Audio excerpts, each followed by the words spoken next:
It started when he was on a train during a rainy day. The train slipped on wet tracks, derailed at a curve, and fell into a river. Selak struggled in the water, but managed to escape the train and swim to the riverbank. Sadly, 17 other passengers didn't survive. A year later, Selak decided to visit his mother in another city. Afraid to take the train, he chose to fly instead.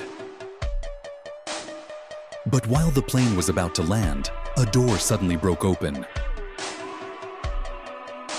Selak and a flight attendant were sucked out of the plane. Miraculously, Selak survived by landing in a haystack, while the plane crashed, killing everyone else. In 1966, Selak decided to avoid flying in trains, so he took a bus to Dubrovnik instead. However, the bus slipped off the road and fell into a river. 4 people died in the accident, but Selak once again managed to swim safely to the riverbank. After a few years, Selak bought a new car, but unfortunately, after only a few months, the new car's fuel pump broke and the engine caught fire. The car was destroyed, but Selak miraculously survived once again. After these repeated accidents, Selak decided to stop using transportation altogether.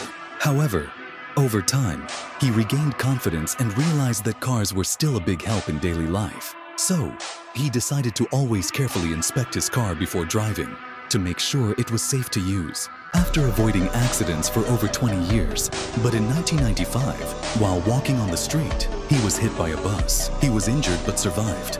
Then, in 1996, while driving on a winding mountain road, a truck came speeding towards him. To avoid it, he swerved his car and broke through a barrier. His car plunged off a cliff, but Selak was thrown out of the car and landed safely in a tree. He watched as his car exploded below. Despite all these near-death experiences, Selak believed he was lucky.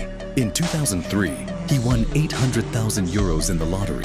On the same day, he also got married for the 5th time. People say, what doesn't kill you makes you stronger. And Selak's life proves this true. And guys, meet this luckiest person in this world who escaped from the death 7 times.